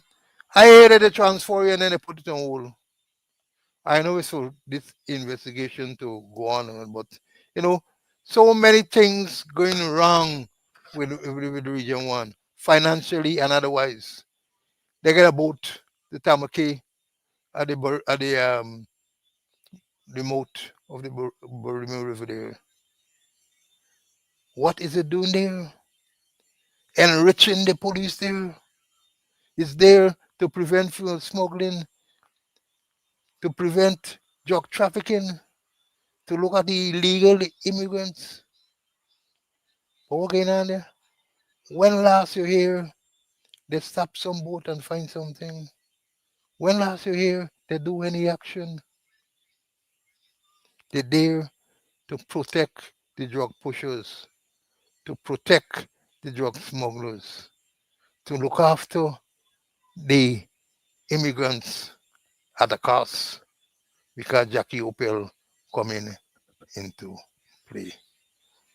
So I'm saying it's good that they make an attempt to investigate, but saying don't worry, Suku. Don't wait Suku for the investigation. Let the FBI come in and do a proper investigation because there are many other things to do to investigate. The illegal issuing of gun, the disappearance of firearm, and all sorts of other illegal things that need to be done, but not by Suku and not by OPR.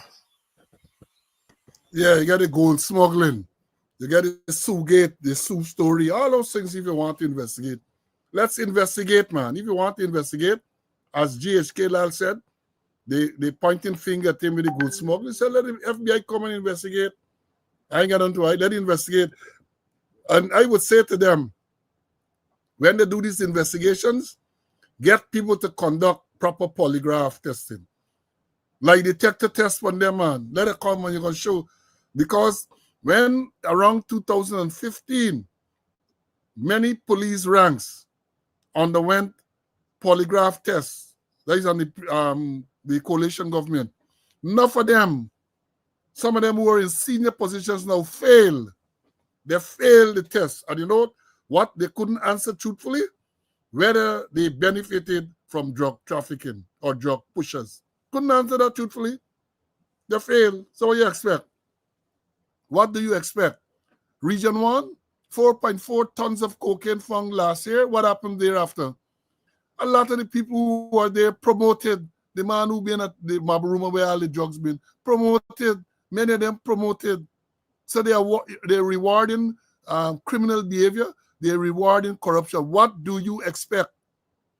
What do you expect? I know, Lang, we tell you about this fraud in Region 1 and elsewhere. You have a police finance office in Georgetown. How is it that man is still there? When what is revealed or what was revealed when they charged Brutus, that he sat down there as the police finance officer and he endorsed, he allowed monies to be drawn from the police central welfare fund to pay for things that it's not intended for, and he still sit down there. Get promoted.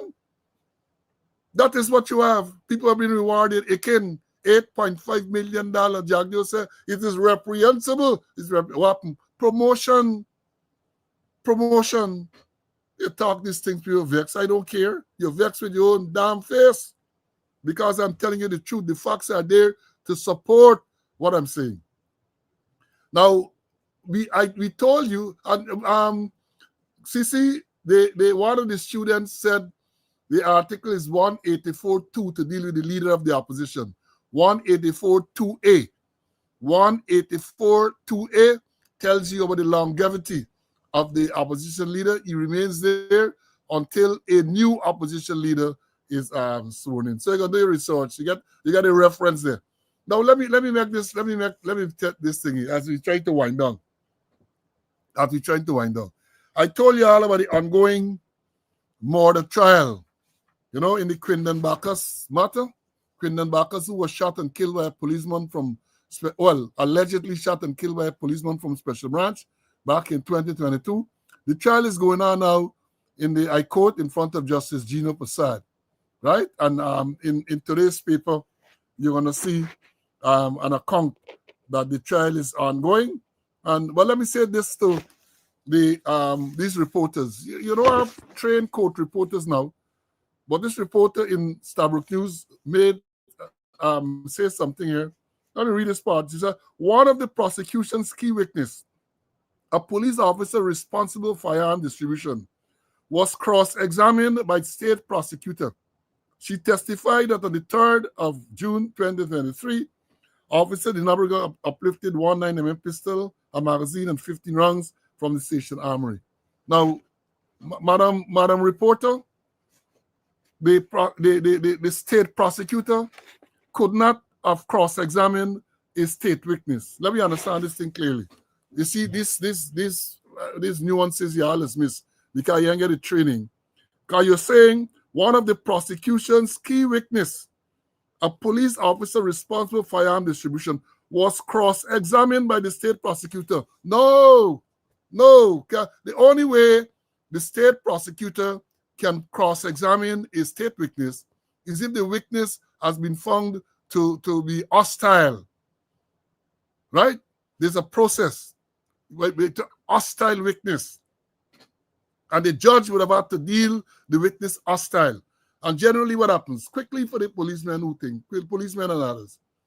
Now, the prosecution witnesses would have given statements. They would have given their positions at the preliminary inquiry. Now, if they come to the High Court and saying things that are contrary to what they said then, not just making a mistake, but clearly now contradicting what they were saying there, right? Then the prosecutor can bring this to the attention of the court, point out the discrepancies, and ask for the witness to be deemed a hostile witness. And if the judge decides that the witness is a hostile witness, then the prosecutor is allowed to cross-examine the prosecution's witness. Because, again, if you all know, the prosecutor would lead, as they say, right? Lead the witness, and the witness answer, you are John Jones, you work here, and based on the statement and the deposition that they would have given. But they can't cross-examine unless the person is deemed hostile. The reverse is also true with the defense. Once the defense put a witness there, the defense can't cross-examine their own witness. So, madam, I'm going to call your name, but you're from Stabrook News, and you wrote the article in today's paper, and this is a general information of all, policemen in particular. I learned that many years ago as a prosecutor when I did prosecutor's course. You cannot cross-examine your own witness. And I tell you, when I conducted inquiries, disciplinary inquiries, that's a big problem with some of the defaulters, because they don't know these basic rules. And they're going to bring somebody to give evidence on their behalf, and they try to cross-examine their own witness. I tell you, no, it can't work, so then let's believe that you're unfair. You cannot cross-examine your own witness unless they have been deemed. They have been deemed. Now you got to decide, you got to put the facts to the magistrate or the judge. that, look, this person gave a statement and they said this. Now they're saying something diametrically opposed to what was deposed or what was in the statement. And as such, you're asking for them to be deemed hostile. And once the court grants that, then you can cross-examine. Did you not say this and so day? And you can then cross-examine them in detail. So for the prosecutor and for the police, not the prosecutor, for the reporter and the police, right? You see, they write these things and they don't know. And many people will read it and then pick it up with it. You see, they don't pick up on it. But trained people like me and CC and others and so on, they'll see these things. And I want to bring it to attention, not to embarrass, that's why I'm calling the person's name, but to tell them that, look, you don't, that is not an accurate reporting. It's not accurate. And again, I say back in the day, you have trained court reporters, George Barclay, this chap, Meniz, or what we name, and some other trained people, they would have never written something like that, right? Never. Now, let me, before I bring in CC with that part, well, let me bring in CC first, and then I'm going to comment on this cross-examining thing, and then we're going to move on. Yeah, that you can't really prosecution can't cross-examine his own witness, unless he's deemed hostile. And for you to deem hostile, you got to say something materially contrary to the statement that is given. And the manner in which he given the evidence, he could be deemed hostile. But you can't cross-examine him unless the magistrate or the judge based on the case, right, has deemed that person as a hostile witness. Remember, it's your witness. And most time when you see you deem them hostile, most times sometimes you lose the case because sometimes they think the real thing that they have to say is swing around. And deeming them hostile, might not be a benefit to your case. Now let me give an update on this thing with the Chancellor and the Chief Justice and the President. Gordon Mosey again reporting the President announces that Justice Janet Cummings has written to him requesting that she proceed on pre-retirement leave from Monday and head off into early retirement. He said our request has been granted, and therefore Justice Roxanne George will continue to act as Chancellor, and Justice Navindra Singh will continue to act as Chief Justice. They'll continue to act as Chancellor, continue to act as Chief Justice. That is what it is said. Now, I don't even know, because when we deal with, Winston, re-examination, let me address this here. Let me digress. Let me understand this thing, Winston. You have a witness. The witness give evidence in chief. Let me say a prosecution witness give evidence in chief, right? Then when the prosecution witness give evidence in chief, the defense counsel or the accused or the defendant is allowed to cross-examine the witness.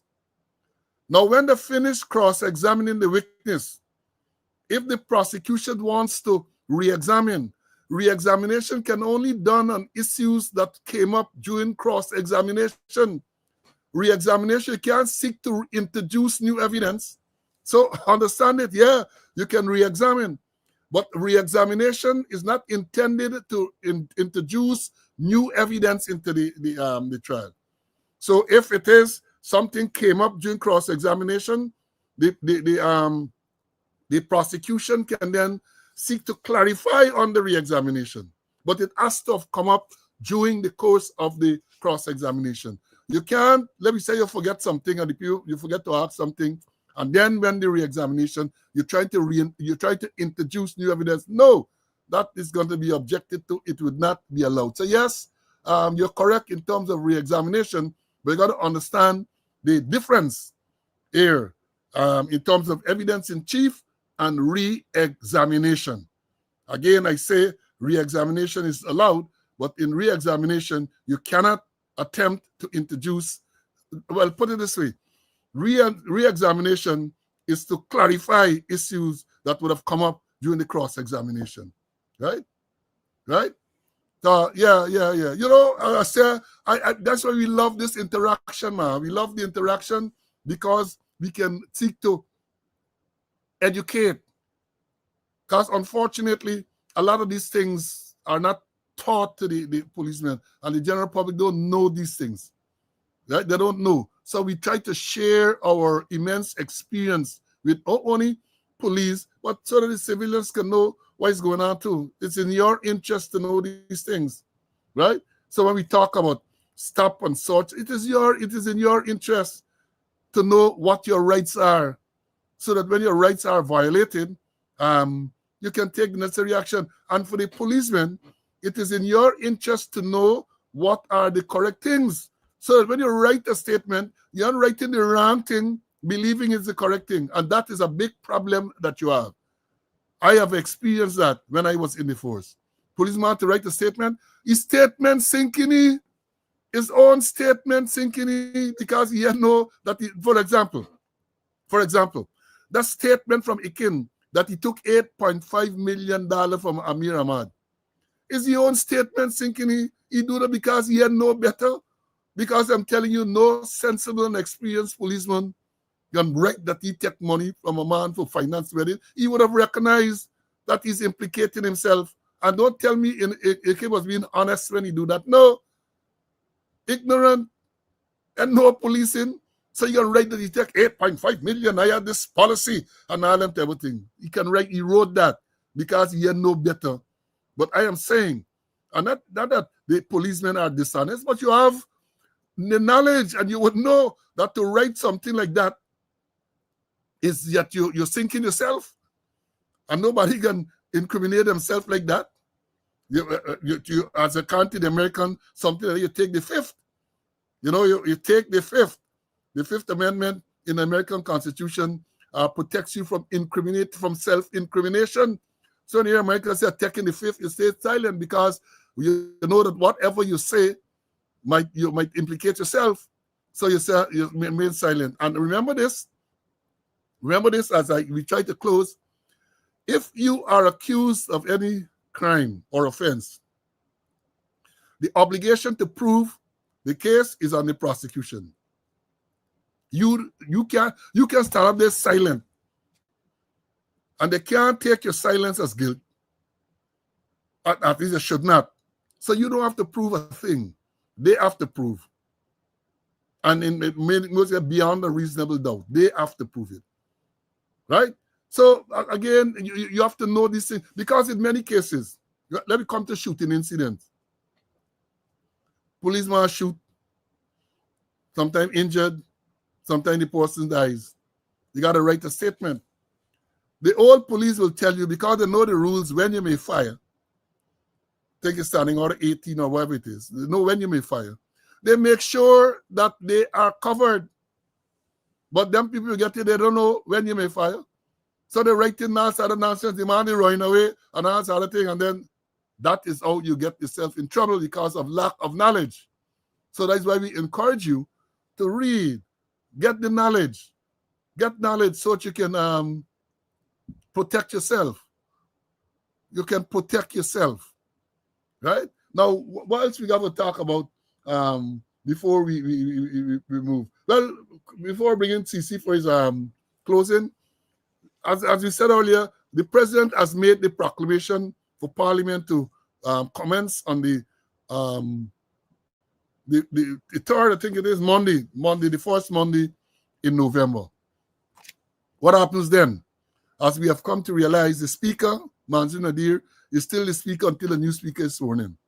The opposition leader, Arby Norton, is still the opposition leader until a new opposition leader is elected. Now, I warning y'all again about the process. As I said, I don't think they would have violated the Constitution by not proclaiming Parliament to commence within the constitutional time frame. So that has been done. The president did that yesterday. So the next thing now, Parliament. At that first sitting of Parliament, the members of all the new MPs will be sworn in. They're going to elect a speaker, a deputy speaker. Well, whoever the PPP want a speaker and deputy speaker, they will get. Because they have the majority in Parliament. They will get that, right? They will get that. Now, once they get that, whatever business, the only other, well, they don't do any other business to that day. Just this election the speaker, election the deputy speaker, and the swearing of the members of parliament. Will Azruddin Mohammed be sworn in as a member of parliament on that day? We don't know. Of course, you have to, I think they could swear in virtually. I think you have to be present to be sworn in. So watch out for that. Again, I say, I don't think you can be sworn in virtually. You have to be present in parliament to be sworn in. Now, once you are sworn in there, what happens then? The speaker then has to summon a next meeting and that meeting is of members of the opposition, the 29 members of the opposition. And at that meeting, the opposition members will elect someone to be the speaker. Sorry, the leader of the opposition. I'm running away with that sort of thing. The leader, they're going to elect someone to be the leader of the opposition. Would Azruddin Mohammed be that person? We know his party has 16 seats. And therefore, if all of them, 15 of them vote for he is the speaker. I say speaker, he is the leader of the opposition. I don't know why I keep saying speaker. He is the leader of the opposition. What happens if some of them decide they ain't voting for he? Because I understand a lot of maneuvering taking place for some people not to vote for he. A lot of maneuvering. But then, you know, Winston, there is what they call the recall legislation. And as far as I'm aware, Azruddin Mohammed is the leader of the list. And the leader of the list can recall anyone from parliament to go through a process. So therefore, if someone decides they were voting for Azruddin to be leader of the opposition, Azruddin can knock them off. Right? So the only way you can know if they vote for you or not against you is if you got to think vote by showing your hands. Showing your hands. But what happens if they decide that this voting now can be by secret ballot? Oh my, my brain working, this old brain working over time. What happens if they decide by secret ballot? And then the announcement is made either by the clerk or the speaker that this body gets so many votes and this one gets so many votes, and therefore that is what it is. Let me understand what happens then. So one step, you get one step, the proclamation made, but they have a lot of steps leading up to the election of the leader of the opposition. Watch this, watch the ride. I can remember, Azruddin Mohammed is indicted in the U.S. for he and his father, a slew of offenses, indicted in the U.S. I am surprised that, well, let me be very careful. I'm surprised that it has not been made known whether an arrest warrant, whether they have applied for an extradition. It has not been made known, almost 3 weeks now. Then make it known. That doesn't mean that it's not in the system. I saw somebody post a very provocative post on social media today, right? Man said, you want to know if the Arthur Chung Convention Center, where the parliament will be, the 13th parliament, the first sitting will be, whether they get a helicopter landing pad that can accommodate a Black Hawk helicopter. Are you ordinary, you know? The man asked a question. So to tell you, you're going to get a landing pad for a Black Hawk. Black Hawk can land on the public road there, or someplace in close proximity, right? Comrade, these old brains just work overtime something. Now, let me bring in before I bring in Mr. Conway, let me tell you all this talking about that. I read today that the U.S. What they call it, the Defense Secretary has indicated that there was another strike of a drug smuggling vessel, I think sometime this morning or sometime. And perhaps significantly, the U.S. has deployed a aircraft carrier group to the Caribbean. That is what is being reported. Y'all got to read these things, you know. Y'all got to read this thing. You got to read these things. Let me read what it is. They deploy Gerald R. Ford Carrier Strike Group to combat narco terrorism in the Western Hemisphere. That is what they say. So all aircraft strike group, check to see what the strike group is consist of, and you're going to see the forces that they're sending down to the Caribbean to combat narco trafficking. That is what they say.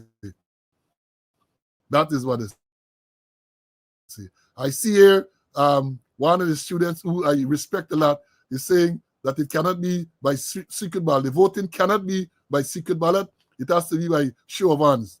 Look, the whole thing is that um, remember, what happened to the Region 4 voting? Is it something different?